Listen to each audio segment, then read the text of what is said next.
The windshield wipers fought a losing battle against the relentless snow as Lydia Hayes gripped the steering wheel of her ancient Ford pickup. The 23-year-old paramedic squinted through the white darkness, her 12-hour shift at Pinewood Memorial Hospital finally over, home just 5 miles away through the worst blizzard Montana had seen in decades. She almost missed it, the glint of metal where metal shouldn't be, headlights pointing at an unnatural angle down the ravine off Route 16. Lydia's training kicked in before her common sense could object. She was already pulling over, grabbing her emergency kit from the passenger seat. The cold hit her like a physical blow, the wind stealing her breath as she stumbled through knee-deep snow toward the wreckage. A black Bentley lay crumpled against a pine tree, its hood accordion folded around the trunk, steam hissing into ice crystals in the freezing air. Blood streaked the shattered driver's window, a crimson trail leading away from the car and disappearing into the swirling snow. Lydia followed it, her flashlight beam bouncing wildly, heart hammering against her ribs as the implications sank in. Someone had survived the crash and was now wandering injured in lethal cold. She found him collapsed beneath a snow-laden pine, barely conscious in a suit that probably cost more than she made in 3 months. Blood soaked his left side, and when Lydia gently turned him over, she found 2 distinct wounds that her experienced eye immediately recognized. Gunshot, not crash injuries. The man's eyes fluttered open, dark and unfocused with pain. A gold signet ring glinted on his hand as he weakly tried to reach inside his jacket, mumbling something that sounded like Francesco, before his arm fell limp again. Lydia knew she should call this in. Gunshot wounds meant police involvement, but the nearest help was at least 40 minutes away in this weather. With the temperature plummeting and his blood pressure dropping fast, this man had minutes, not hours. "I'm going to help you," she told him, already cutting away his shirt with medical shears, revealing a torso mapped with scars that told stories of a violent past. 2 fresh wounds oozed steadily, one through his shoulder, another lodged in his side. With practiced efficiency, Lydia packed the wounds with gauze from her kit, applied pressure bandages, and wrapped her own coat around his shivering form. The stranger was tall and solid with muscle. Getting him to her truck would be nearly impossible alone, but leaving him meant certain death. Adrenaline and determination fueled her as she half-dragged, half-carried him up the steep embankment, her boots slipping on hidden ice beneath the fresh powder. Twice they nearly went tumbling back down, the man's weight threatening to pull them both into the ravine. When she finally managed to haul him into her truck's cab, Lydia was drenched in sweat, despite the freezing temperature. The stranger drifted in and out of consciousness, occasionally mumbling names and fragments that sounded like warnings. Ambush and traitor, among the few words she could make out. The 3-mile drive to her isolated cabin took 20 agonizing minutes through the worsening blizzard, the truck's wheels spinning for purchase on the unplowed road. All the while, Lydia kept glancing at her passenger, watching his breathing grow more labored, knowing that every second counted in the race between life and death playing out beside her. Lydia's cabin appeared through the whiteout like a mirage, a small cedar structure with smoke curling from the chimney thanks to the self-lighting stove she'd splurged on last winter. She pulled as close to the porch as possible, killed the engine, and faced her next challenge, getting a man twice her size inside. Her living room transformed into a makeshift trauma center as she cleared the coffee table with one sweep of her arm, medical textbooks and mugs crashing to the floor. The stranger lay unconscious now, his skin waxy and cold to the touch as she cut away his ruined suit. The wounds were worse than she'd initially assessed. The shoulder had gone clean through but was still bleeding freely. The side wound had a bullet lodged against a rib, the surrounding tissue already showing signs of infection. Lydia worked with desperate focus, her training at the understaffed rural hospital having prepared her for emergencies most paramedics never faced. Using tweezers sterilized in the flame of her gas stove, Lydia extracted the bullet, dropping the misshapen metal into a bowl with a clink that seemed unnaturally loud in the quiet cabin. The man didn't flinch, a bad sign that shock was setting in fast. She ran IV fluids warmed against the fireplace, stitched both wounds with the steady hands that had earned her the nickname Surgeon among her colleagues, and wrapped him in every blanket she owned. The fever hit just after midnight, his body finally fighting back against trauma and exposure. Through the long night, Lydia monitored his vitals, changed cooling compresses, and listened to fragments of delirium that painted a disturbing picture. "Francesco betrayed us," he muttered at one point, grabbing her wrist with surprising strength, his eyes open but unseeing. The shipment, family meeting, trap, at 3 a.m. and she found a wallet in his shredded suit jacket, genuine alligator leather holding no ID, just a stack of $100 bills, and a single business card for Westlake Imports with a Boston phone number. The gun holster under his arm had been empty, but the shoulder rig was custom-made, expensive, meant for someone who regularly carried a weapon. Dawn approached with howling winds rattling the cabin windows, the blizzard showing no signs of abating, as Lydia dozed in the armchair beside her patient. She woke with a start to find him watching her, his dark eyes clear and alert for the first time, calculating in a way that sent ice through her veins. "Who are you?" His voice was rough, but controlled, the accent faintly Italian beneath cultivated American tones. He didn't attempt to move, just assessed her with the gaze of someone cataloging threats and exits. "Lydia Hayes. I'm a paramedic," she answered, professional instincts overriding the sudden apprehension. "I found you in a wrecked Bentley off Route 16 last night. You've been shot twice and have moderate hypothermia." The man absorbed this information with an unsettling calm, then attempted to sit up, immediately falling back with a grimace that betrayed his pain, despite obvious efforts to conceal it. "My phone. I need to make a call."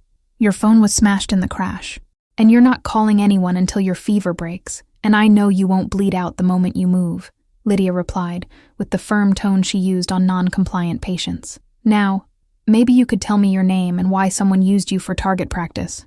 For a long moment, the stranger stared at Lydia, his expression unreadable before he finally answered. "Dante Blackwell." The name rolled off his tongue with practiced ease, yet something in his delivery suggested it might not be real. Lydia didn't push. His identity mattered less than his survival right now. She checked his bandages, noting with relief that the bleeding had mostly stopped, though infection remained a serious concern in the shoulder wound. Snow continued to fall throughout the morning, radio reports warning that roads would remain impassable for at least 3 days as the storm system stalled over the mountains. Lydia tried not to think about what that meant. 3 days trapped with a mysterious gunshot victim who clearly had dangerous connections. By noon, Dante's fever had broken enough for him to sit up and take broth, his movements careful but precise as he assessed every corner of her modest cabin. His eyes lingered on escape routes, defensible positions, vulnerabilities, a soldier's evaluation that made Lydia increasingly uneasy. "You should have left me," he said suddenly while she changed his bandages. "Taking me in was dangerous." His tone wasn't threatening but matter of fact, as if stating an obvious truth she'd overlooked. Lydia met his gaze steadily as she applied fresh antiseptic to the angry red flesh around his stitches. "I'm a paramedic. We don't leave people to die in snowstorms, regardless of their circumstances." The distant sound of engines broke the silence that followed. Not one vehicle, but many, their combined growl growing louder as they approached the isolated cabin. Dante's entire demeanor changed in an instant, tension coiling through his body as he struggled to stand. "Get away from the windows!" he ordered, voice sharp with urgency. "Now!" He stumbled toward her bedroom, one hand pressed against his wounded side, leaving Lydia frozen in confusion. She moved to the front window just as the first vehicle came into view, a black Escalade with tinted windows, followed by another, then 5 more, then too many to count. They poured into the clearing around her cabin like a funeral procession, their sleek forms incongruous against the rural Montana wilderness. Men in dark suits and tactical gear emerged from the vehicles, weapons visible at their sides as they formed a perimeter around her property. Lydia's heart hammered against her ribs as she counted. 20, 30, 40 SUVs, still arriving, their headlights cutting through the falling snow. A sharp knock at the door made her jump. When she didn't immediately answer, it came again, more insistent. With trembling fingers, Lydia opened it to find a broad-shouldered man with a military-style haircut and an earpiece, his expression professionally blank. "Ms. Hayes?" he asked, though it was clear he already knew her identity. "We need to speak with Mr. Blackwell. It's urgent." The cabin transformed within hours, her kitchen table covered with laptops and encrypted phones, her living room filled with armed men who moved with military precision. Dante sat at the center of it all, pale but commanding, issuing orders that were obeyed without question. Lydia learned the truth in fragments, each revelation more shocking than the last. Dante Blackwell was no ordinary criminal, but the head of one of the most powerful syndicates on the East Coast, currently involved in a dangerous transition toward legitimate business operations. "The old guard doesn't approve of my methods," he explained quietly when they finally had a moment alone. "Traditionalists like Francesco believe we should stick to what's always worked. Intimidation, territory, blood debts. The attempted assassination had been timed perfectly. Dante's isolated trip to Montana to meet with legitimate investors, minimal security, a storm approaching to complicate any rescue efforts. Only the crash had saved him, throwing him clear of the car before his attackers could confirm the kill.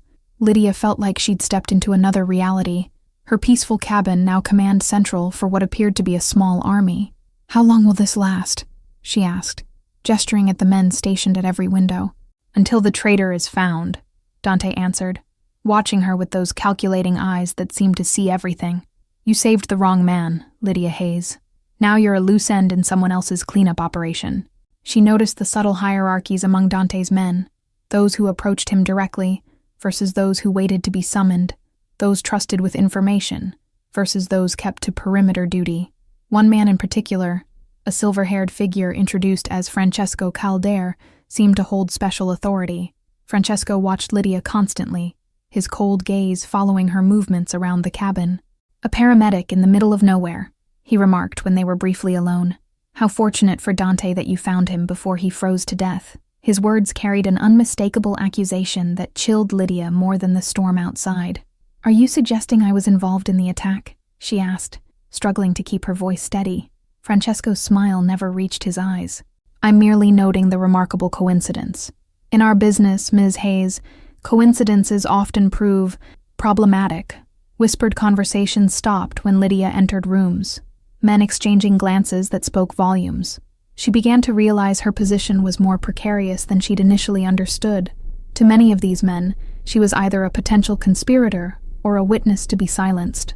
Dante's condition deteriorated on the second night, infection raging through his system despite the antibiotics his men had flown in by helicopter. Lydia worked through the darkness, cooling his fevered skin, flushing the wound, administering intravenous medications with the focus that had always been her strength. "Don't trust Francesco," he mumbled during one feverish episode, gripping her wrist with surprising strength. "Watch him. He wants the old ways. He wants me gone." Lydia kept Dante's warning to herself, but began observing Francesco more carefully, noting how he questioned Dante's orders when he thought no one was listening, how he gathered certain men for private conversations away from the main group. The storm finally broke on the third day, sunlight glinting off the snow-covered landscape as communications were gradually restored. With cellular service patchy but functional, Dante ordered half his men to investigate the crash site and track down the would-be assassins. "You need a real hospital," Lydia insisted, as she checked his wounds that morning. "The infection is spreading, and I don't have the equipment to treat sepsis if it develops." Dante shook his head, though the movement clearly cost him. "Hospitals have too many entry points, too many potential compromises. I'm safer here with you." Something in the way he said it made her pause, the words carrying a weight beyond their surface meaning. For the first time, she saw something besides calculation in his eyes, something almost human, vulnerable. "Why me?" Lydia asked quietly, changing his bandages with practiced efficiency. "You have doctors on your payroll, men with far more experience treating gunshot wounds than a rural paramedic." Dante was silent for a moment, studying her face as if searching for something. "Because you had no reason to save me, yet you did. Because you looked at a man bleeding in the snow and saw a person worth saving, not an opportunity or a liability." Their conversation was interrupted by shouts from outside, Francesco's team returning from the crash site, dragging a bound and bloodied man between them. Lydia watched in horror from the window as they forced him to his knees in the snow, Francesco standing over him with cold determination. Dante struggled to his feet despite Lydia's protests, moving to the porch with one hand braced against the wall for support. "What is this?" he demanded, voice cutting through the chaos despite his weakened state. "We found your driver, hiding in a hunting cabin 5 miles from the crash," Francesco announced, a hint of triumph in his voice. "He's confessed to setting up the ambush, to working with our competitors." The accused man shook his head frantically, blood from a split lip spattering the pristine snow. "They tortured me to say that. Boss, I swear I had nothing to do with this. It was Francesco who changed the route. Francesco who dismissed half the security detail." Francesco drew his weapon in one fluid motion. "Lies from a desperate traitor. We have evidence of payments to his offshore account, phone records showing contact with the Hernandez family." Lydia saw the moment Dante understood, the slight narrowing of his eyes, the tension in his jaw as pieces fell into place. "Bring him inside," he ordered, his voice deceptively calm. "I want to question him personally." What followed was a masterclass in psychological warfare as Dante, despite his physical weakness, methodically broke down Francesco's narrative. He questioned the driver gently, precisely, extracting details that contradicted the supposed evidence, revealing inconsistencies in Francesco's timeline. As Francesco grew increasingly agitated, Dante turned to his most trusted lieutenant. "Check Francesco's phone records for the past month. Compare them with our security protocols, route changes, schedule adjustments." The betrayal unfolded with terrible clarity. Francesco had been planning this coup for months, systematically removing loyal members from Dante's inner circle, making subtle changes to security procedures, building his own power base within the organization. "You are becoming weak," Francesco snarled when finally confronted, his careful facade cracking to reveal the ambition beneath. "Talking about going legitimate, about compromise, about peace with families we should be destroying, all because you're afraid of living up to your father's legacy." The standoff between Dante and Francesco escalated as loyal men drew weapons against Francesco's faction, the cabin transforming into a powder keg, ready to explode. Lydia found herself backed against the wall, a horrified witness to this dangerous power struggle. "Take him to the storage shed," Dante ordered, his voice dangerously soft. "Post guards, secure him, but do not harm him. Justice will be decided in Boston, not here." Francesco's eyes burned with hatred as two men escorted him out, his final words hanging in the air like poison. "This isn't over. You think your men are loyal? Half of them already answer to me." Night fell with an uneasy calm settling over the cabin. The remaining men split into clear factions, those still loyal to Dante, and those watching, waiting for Francesco's supporters to make their move. Lydia moved cautiously between them, treating injuries, checking Dante's wounds, feeling the tension build with every passing hour. Dante insisted on remaining in the main room despite his condition, a visible display of strength that cost him dearly in pain and exhaustion. "You're making yourself a target," Lydia whispered as she changed his IV, aware of the watching eyes. "If I hide, I'm already dead," he replied simply. "Fear can smell weakness like blood in water." The attack came at 2 a.m., a sudden explosion at the rear of the cabin that shook the entire structure, followed by gunfire from multiple directions. Francesco's men had rallied, freeing him and launching a coordinated assault while Dante was at his weakest. Lydia dove for cover as windows shattered inward, glass raining across the wooden floor while bullets splintered furniture. One of Dante's bodyguards fell beside her, a red bloom spreading across his chest. "We need to move now." Dante appeared at her side, remarkably steady despite his injuries, a pistol gripped in his hand. "The garage has a reinforced vehicle. Stay close to me." They moved through the chaos like dancers in a deadly ballet, Dante firing with precision despite his wounds, Lydia keeping low, helping a young guard who'd taken shrapnel to the leg, the air filled with smoke and the sharp crack of gunfire. The garage connected to her cabin through a mudroom, the space now filled with armed men firing at each other across overturned workbenches. Dante pulled Lydia behind a metal toolbox, his body shielding hers as bullets pinged off the surfaces around them. "On 3, we run for the Suburban. Don't stop, don't look back," he instructed, his breath warm against her ear. 1, 2, 3. They sprinted across the exposed concrete, bullets tracking their movement, one grazing Dante's already wounded shoulder. He didn't slow, shoving Lydia into the passenger seat of an armored SUV before sliding behind the wheel. The Suburban crashed through the garage door in an explosion of wood and snow, fishtailing onto the access road as bullets peppered its reinforced rear window. Lydia glimpsed her cabin in the side mirror, flames already consuming the eastern wall, men fighting in the snow, a war zone that had once been her sanctuary. "I'm sorry," Dante said, his voice tight with pain as he navigated the treacherous road. "I never meant to bring this to your door." Blood seeped through his shirt, the exertion reopening his wounds, but he drove with unwavering focus. "There's a church about 15 miles north, abandoned since the 60s. We can regroup there." The stone chapel appeared like a ghost through swirling snow, its stained glass windows long gone, replaced with plywood that couldn't keep out the bitter cold. Dante parked the SUV behind the building, hidden from the road by overgrown pines. Inside, the abandoned church retained a strange dignity despite its decay. Pews covered in dust, a stone altar still standing, moonlight filtering through holes in the roof. Lydia helped Dante to a relatively intact bench, her paramedic training taking over as she assessed his reopened wounds.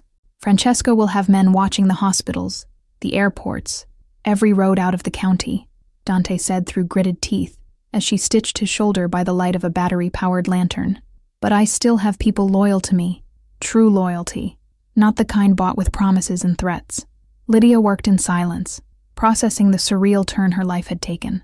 Why does Francesco hate you so much? This seems more personal than a simple power grab. Dante's laugh was hollow, echoing in the empty church. My father built our organization on fear, on brutal efficiency.